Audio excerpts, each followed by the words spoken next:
কয়েকটা পাথর তুলে হাতের ভিতরে এইভাবে মুঠ বেঁধে পকেটের ভিতরে এইভাবে হাত ভরে নিয়ে খুঁজতে লাগলো রাসূলুল্লাহ কোথায় আছে। দেখে আপনার আমার নবী জনাবে মুহাম্মদ রাসূলুল্লাহ সাল্লাল্লাহু তাআলা আলাইহি ওয়াসাল্লাম নবী আমার মক্কা নগরে বাপজি কিছু মানুষের সামনে তিনি জান্নাত জাহান্নামের বয়ান করেছিলেন। আল্লাহ রাসূলের নবুয়ত সম্পর্কে তিনি আলোচনা করেছিলেন। ওই সময় বেঈমান আবু জেহেল বিশ্ব নবীর কাছে গিয়ে বলেছিল, ওগো ভাতিজা,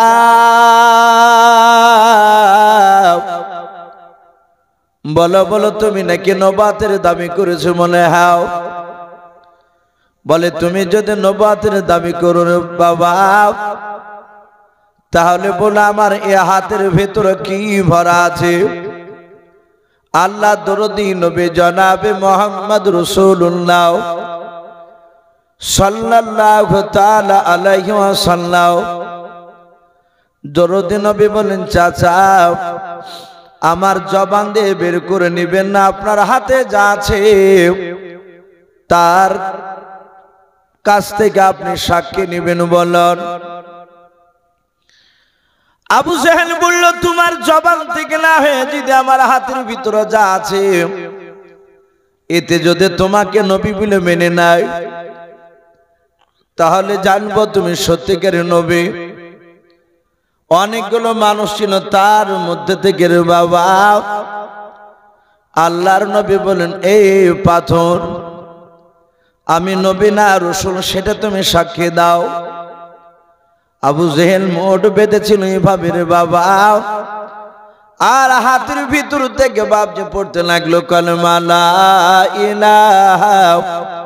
ভাই আপনারা একটু গভীর রাত্রে পড়ুন, লা ইলাহা ইল্লাল্লাহ, লা ইলাহা ইল্লাল্লাহ, লা ইলাহা লা ইলাহা ইল্লাল্লাহু মুহাম্মাদুর রাসূলুল্লাহ। বলুন সাল্লাল্লাহু তাআলা আলাইহি ওয়াসাল্লাম। আবু জেহেল অবাক হয়ে গেল, সর্বনাশ, এই পাথরও সাক্ষী দেয়। আবু জেহেল বিশ্ব নবীর উপর কলেমা পড়ল না, সে চলে গেল। চলে যাওয়ার পরে উদবা, সাইবা, আবু সুফিয়ান, আবুল আহাব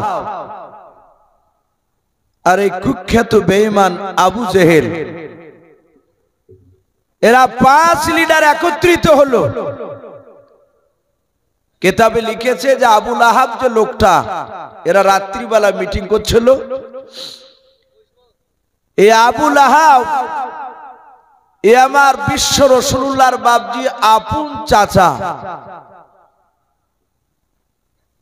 সবচেয়ে বাপজি বড় ক্ষতি করে ফেলে।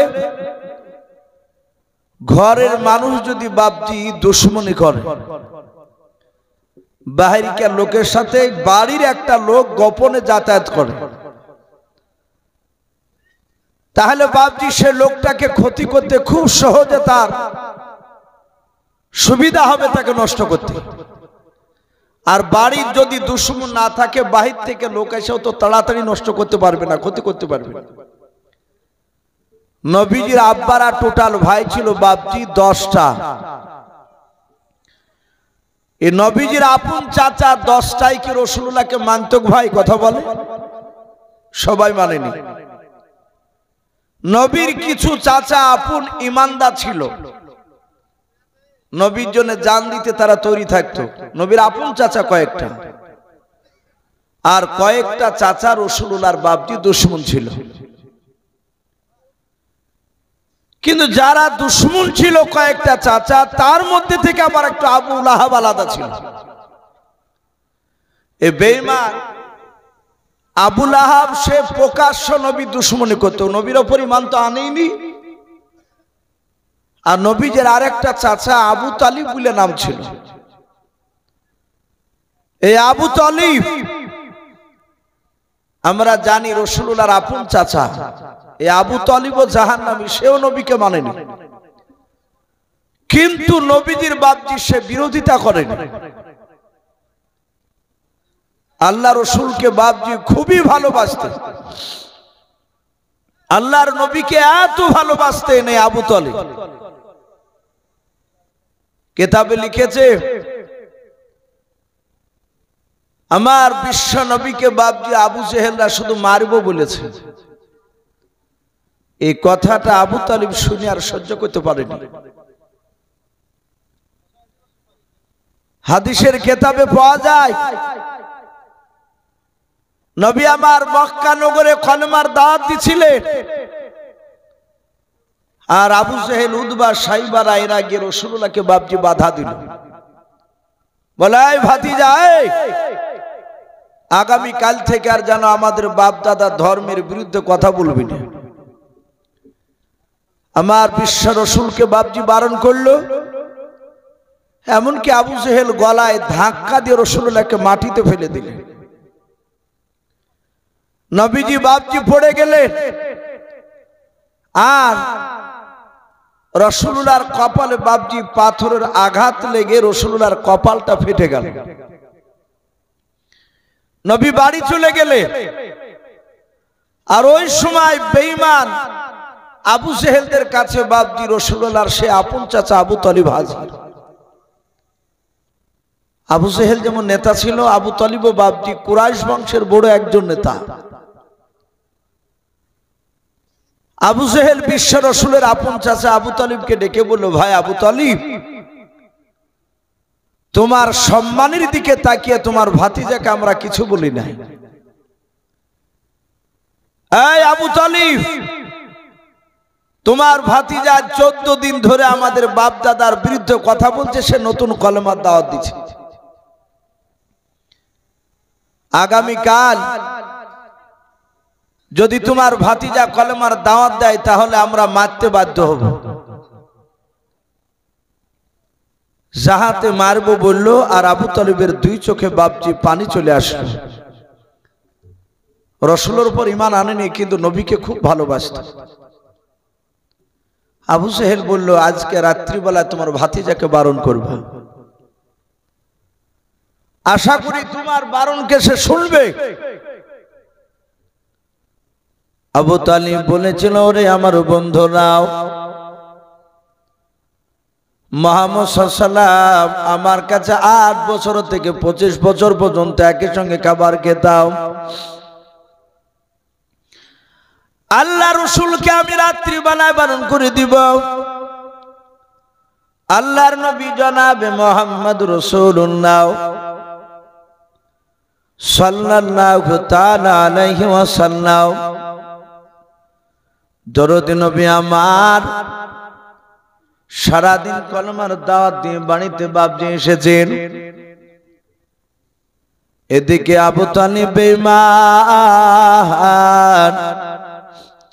তার বিবিকে ডেকে বলেছিল, বিবি রে, একটা বাসনে যেন দুজনের খাবার যেন সাজানো থাকে। অনেক দিন ধরে আমার ভাতিজাকে নিয়ে একসঙ্গে খাবার খাই নাই। আল্লাহর নবী জনাবে মুহাম্মদ রাসূলুল্লাহ সাল্লাল্লাহু তাআলা আলাইহি ওয়াসাল্লামকে ডাকলেন। নবী আমার বসে পড়লেন। আবু তালিব বলল, ভাতিজা,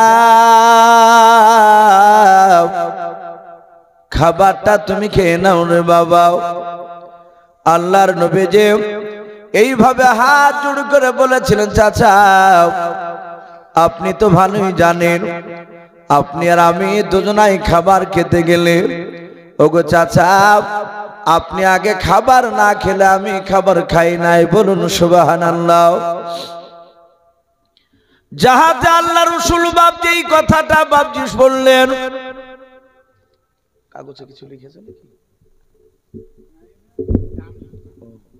শেষের বেলা বলেছেন, আল্লাহর নবী জনাবে মুহাম্মদ রাসূলুল্লাহ সাল্লাল্লাহু তাআলা আলাইহি ওয়াসাল্লাম ডাক দিয়ে বলেন, চাচা আপনি আগে খাবার না খেলে আমি তো খাবার খাবো না।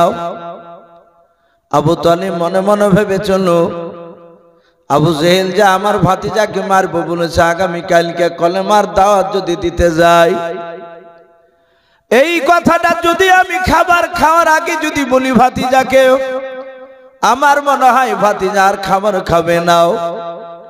আর ভাতিজাও খাবার না খেলে সারা রাত আমিও ঘুমাতে পারবো না। বলুন সুবহানাল্লাহ। আল্লাহর নবী জনাবে মুহাম্মদ রাসূলুল্লাহ সাল্লাল্লাহু তাআলা আলাইহি ওয়াসাল্লাম নবী যে ডাক দিয়ে বললেন, ভাতিজা না চাচা, আপনি আগে খাবার না খেলে আমি খাবার খাবো না। আবু তালিব ধৈর্যের বাঁধা ধরে রাখতে পারলেন না। দুই চোখের কোনা দিয়ে বাপজি ঝরঝর করে পানি ঝরতে লাগলো। আল্লাহর নবীকে মুখের সাথে বাপজি চেপে ধরে ডাক দিয়ে বলেন, ওরে বাবা, আমি আর না বলে থাকতে পারলাম না রে বাবা, তুমি এত আমাকে ভালোবাসো। নবী যে ডাক দিয়ে বলেন, চাচা 6 মাস যখন মার পেটে ভরা ছিল, ওই সময় আমার আব্বা সিরিয়ায় ব্যবসা করতে গিয়ে আর ঘুরে আসে নাই। মার পেট থেকে যখন জন্ম নিলাম, 6 বছর যখন আমার বয়স হলো গো চাচা, আমি আমার জন্ম দক্ষিণ মাকে হারিয়ে দিয়েছি। ওগো আমার চাচা, যখন আমার 8 বছর বয়স ছিল, ওই সময়তে আমার দাদা আব্দুল মুত্তালিবকে হারিয়েছি। 8 বছর থেকে নিয়ে আমার প্রায় 40 বছর পার হতে চলল। ওগো চাচা, এতটা বছর আপনাকে গার্জেন বলে মানে, বলুন সুবহানাল্লাহ। চাচা গো, নিজের আব্বার চেয়ে আপনাকে বেশি ভালোবাসি। আল্লাহ রাসূল ডাক দিয়ে বলেছিলেন, ভাতিজাও, মক্কা নগরী কি তোমার সাথে আজকে দিনের বেলায় আবু জেহেল উতবা সাইবাদের সাথে দেখা হয়েছিল? নবী যে বললেন, চাচা আমি কলমার দাওয়াত দিয়েছিলাম, আমি তাদের বিরুদ্ধে কোনো কথা বলি নাই, আমি শুধু জান্নাত জাহান্নামের কথা বলছিলাম চাচা। আর ওই সময় আবু জেহেল উতবা সাইবারাও আবু সুফিয়ানরা ওরা এসে আমার গলায় ধাক্কা দিয়ে তারা আমাকে ফেলে দিল। ওগো চাচা, দেখুন পড়ে গিয়ে আমার কপালটা একটু ফেটে গিয়েছে, রক্ত বেরিয়েছিল। ওগো চাচা, আমি চরম কষ্ট পেয়েছিলাম। আল্লাহ রাসূলের চাচা আবু তালিব নবীকে বাবা বুকের সাথে জুড়ে ধরে বাপজি আবু তালিব নবীর খাম হওয়া জায়গাটায় কপালে বাপজি চুমা দিয়ে দিলেন।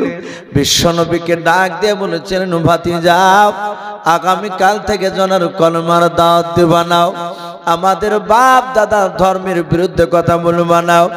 আল্লাহ রাসূল বলেন, চাচা আর কিছু বলেছিল? বলে, হ্যাঁ, তোমাকে এক এক করে 3টা পুরস্কার দিবে রে বাবা, যদি তুমি কলমার দাওয়াত দেওয়া বন্ধ করে দাও। প্রথম নাম্বার, তোমাকে আরবের মধ্যে সবচেয়ে উচ্চ সম্মানের অধিকারী করবে। 2 নাম্বার, 200টা তোমাকে উট দেওয়া হবে। 3 নাম্বার, গোটা মক্কা নগরের মধ্যে সবচেয়ে বড় খাজুরের বাগানটা তুমি যেটা চাইবা সেটাই মক্কার তরফ থেকে তোমাকে ফ্রিতে দান করা হবে। ভাতিজারে, এই 3টা জিনিস পেয়ে গেলে আর তোমাকে মৃত্যু পর্যন্ত কাজ করা লাগবে না, বসে বসে তোমার দিন চলে যাবে।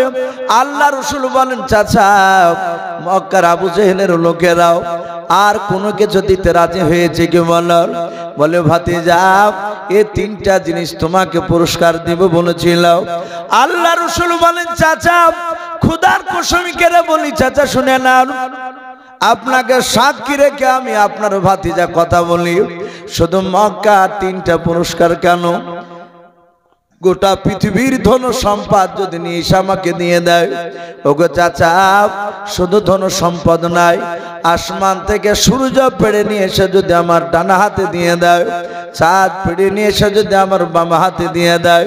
ওগো আল্লাহর নবীজির ডাক দিয়ে বলছেন, চাচা খোদার কসম করে বলি, আমি সত্য কথা হক কথা বলা বন্ধ করব না। বলুন সুবহানাল্লাহ।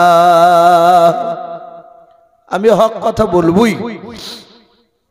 বলে এই চাচাও, আসমানের সূর্য চাঁদ নিয়ে এসে দিল, আমি কথা বলা বন্ধ করব না।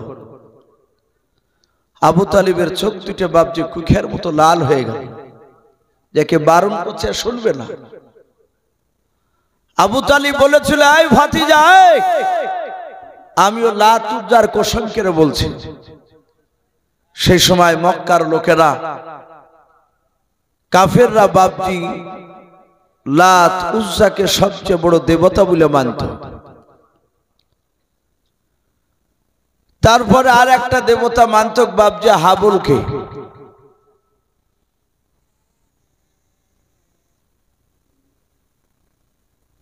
কিছু বলছিল,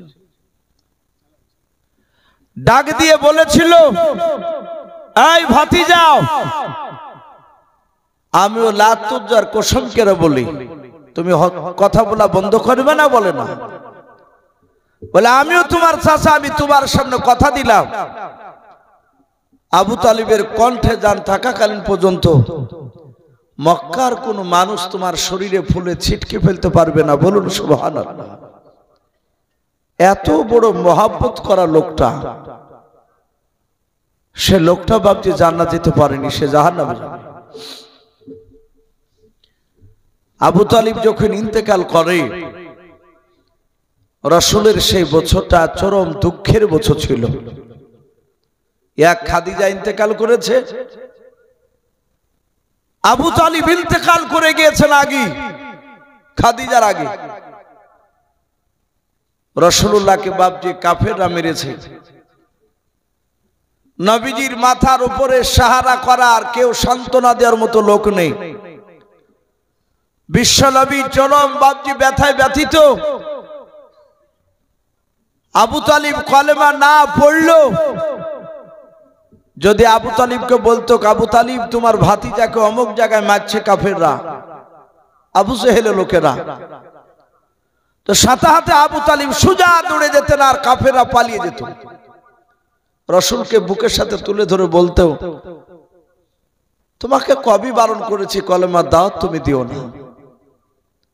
কিন্তু আবু তালিব থাকা পর্যন্ত বাপজি কেউ হাত দিতে পারত না। কিন্তু আবু তালিব ইন্তেকাল করেছে, খাদিজা ইন্তেকাল করেছে, কেউ না।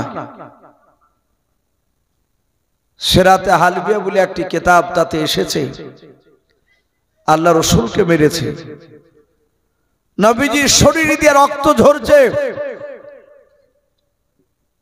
মাথার কপাল ফেটে, গা বেয়ে, পা দিয়ে যেখানে যেখানে পা দিচ্ছে সেখানে সেখানে রক্তের দাগ লেগে যাচ্ছে। কাফেরদের মায়া ছিল না রাসূলুল্লাহকে মারতে। এখনো বাপজি এক শ্রেণীর বেঈমানেরা, আমরা ইউটিউবে ফেসবুকে দেখছি বিভিন্ন খবরে, অনেক জায়গায় এক শ্রেণীর জানোয়াররা মুসলমানকে ধরে ধরে মারছে। আপনারা শুনেছেন হয়তো, অনেকে ভুলে যাচ্ছে। ঝাড়খণ্ডের তাবরেজ আনসারী ভাই যুবক, আজ ক বছর হয়ে গেল, ওকে 18 ঘন্টা ধরে বাপজি এক শ্রেণীর বেঈমানেরা জঙ্গলের ডাল ভেঙে, কচা ভেঙে, অনেকগুলো মানুষের সামনে তাকে পিটিয়ে হত্যা করেছে। এ কথা সত্য না মিথ্যা একটু জোরে বলে? তাবরেজ আনসারীকে, মালদাহার আফরাজুল ভাইকে, তাকেও বাপজি আপনার কুড়োল দিয়ে পেছন থেকে এক জানোয়ার কোম মারিয়ে তাজা শরীরে বাপজি পেট্রোল দিয়ে তাকে আগুন দিয়ে জ্যান্ত পুড়িয়ে দিল। এটা তো শুনেছেন নিশ্চয়, ওটা কয়েক বছর হয়ে গেল। অনেক জায়গায় দেখতে পাওয়া যাচ্ছে বৃদ্ধ বা বাপজির বয়সের লোক, দাদুর বয়সের লোক, তাদের দাড়িকে ধরে কাটিয়ে দিচ্ছে জোর করে। এই জানোয়াররা এত অত্যাচার চালাচ্ছে রাসূলুল্লাহর জামানাতে বাপজি। আমার বিশ্ব রাসূলকে সেসব জানোয়াররা মারত। ওরা জানতো, কাফেররা বলে দিয়েছিল মুহাম্মদকে যত কষ্ট দিয়ে মারবা তত তোমাদের নেকি হবে। বলুন আস্তাগফিরুল্লাহ। ওরা তো চিনে না রাসূলুল্লাহকে। বাপজি আমার সোনা লালেরা, এক শ্রেণীর জানোয়ার থাকে, তারা যেভাবে চালায় ওইভাবে তাদের বাপজি এক শ্রেণীর মানুষ তাদের কথায় নাচে। দুনিয়ার পরিস্থিতি বাপজি ভালো নাই, এটা আমরা সকলে জানছি। দিল্লির এক পুরোহিত সে বলেছে এখন টার্গেট আমাদের মক্কা নগরে কাবা শরীফকে দখল করার জন্য। একবার যাইয়ে দেখ না তোর অবস্থা কি করছে কেন। বলছে ওই কাবা শরীফের নিচে নাকি মক্কেশ্বর মন্দির ছিল। বলুন আস্তাগফিরুল্লাহ। নাম্বার করছে। আজ বাপজি 6 ডিসেম্বর চলছে। জুম্মা পড়েছেন তো আপনারা? পড়েন নাই? ইমাম সাহেব বলেনি আজকের ব্যাপারে? আমার মনে হয় যে গোটা ভারতবর্ষের এমন কোন জুম্মায় মনে হয় যার বাকি নাই আজ, যে আজকে বাবরি মসজিদের কথা আলোচনা করেনি। 1992 সালে ডিসেম্বরের এই 6 তারিখে আমাদের ঐতিহাসিক মসজিদকে বাবজি ধ্বংস করে দিয়েছে। আমরা আল্লাহর আদালতে বিচার দিয়েছি। বাবজি আমাদের পরিস্থিতি ভালো না, এগুলো সবাই জানতে পারছে। আমরা অনেক জায়গাতে সভাপতি সাহেব কাগজ লিখে দিচ্ছে। এই কিছুদিন আগে ডমকলে একটা জায়গায় ছিলাম, খুতবা শুরু করেছি, কাগজ লিখে বলছেন হুজুর এসব বেলডাঙ্গাতে যে একটা ঘটনা ঘটলো এসব সম্বন্ধে কোনো কথা বলবেন না। আমি বললাম কেন ভাই, বলা যাবে না আমরা মার খাচ্ছি? তো বলছে না, অসুবিধে আছে, আমরা মার খাবো কিন্তু বলতে পাবো না। এমন জামানায় বাপজি আমরা পৌঁছে গিয়েছি। আমি বলছিলাম রাসূলুল্লাহকে সেই জামানাও মেরেছিল এক শ্রেণীর বেঈমানেরা, এখনো আছে সেই দল, তাদের উত্তরসূরি এখনো আছে। এখন আমার অনেক ইমানদার ভাইদেরকে কষ্ট দিচ্ছে। আমার রাসূলুল্লাহকে মেরেছে, নবীজির খাদিজা নাই। আমার বিশ্ব রাসূলকে মারতো, খাদিজা থাকতে খাদিজার কাছে যেতে।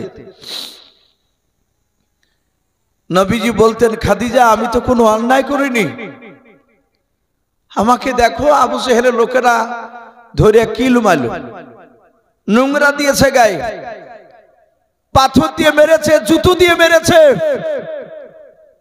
আল্লাহ রাসূলের অর্ধাঙ্গিনী বিবি খাদিজাতুল কুবরা সান্ত্বনা দিয়ে বলতেন ওগো আল্লাহ রাসূল, ওরা যদি চিনতক আপনি আখিরি জামানার রাসূল আপনাকে মারতক না।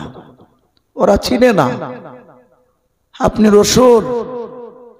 আপনার পূর্বেকার নবী রাসূলদেরকে তার কওমরা ধরে ধরে মেরেছে। বলুন আলহামদুলিল্লাহ। কত বড় সান্ত্বনামূলক কথা। আর আপনার আমার বিবি একবার পরীক্ষা করে দেখেন, পাড়াতে কেউ যদি মারে তো কানতে কানতে বাড়িতে যদি যান আর বিবিকে যে যদি বলেন যে আমাকে মারিয়েছে অমুক চায়ের দোকানে অমুক লোক, তমনি বলবে ওর লাকে মারতে পারেনি, ওর নাক সুজে ফাটিয়ে দিতে পারোনি। আর নাহলে বলবে তুমি হাতে আমার চুরি খুলে তোমার হাতে চুরি পড়ো। ও জানে যে মারামারি করে মরে গেলে আবার আরেক জায়গায় হাঁটু পাড়তে পাবো, আবার বিয়ে করতে পাবো। আর খাদিজা এমন সান্ত্বনা দিচ্ছে ওগো স্বামী আপনি কাঁদবেন না, আপনি যে রাসূল তা ওরা চিনে না, ওরা জানলে আপনাকে মারতক না। রাসূলকে সান্ত্বনা দিয়ে কথা বলতে, সে খাদিজা নাই, সান্ত্বনা দিবে কে? মালে কমসে কম সামনে গিয়ে আবু তালিব বলতো এই আমার ভাতিজাকে কেন মেরেছো, এতটুকু কথা বলতো, কিন্তু আবু তালিবও নাই।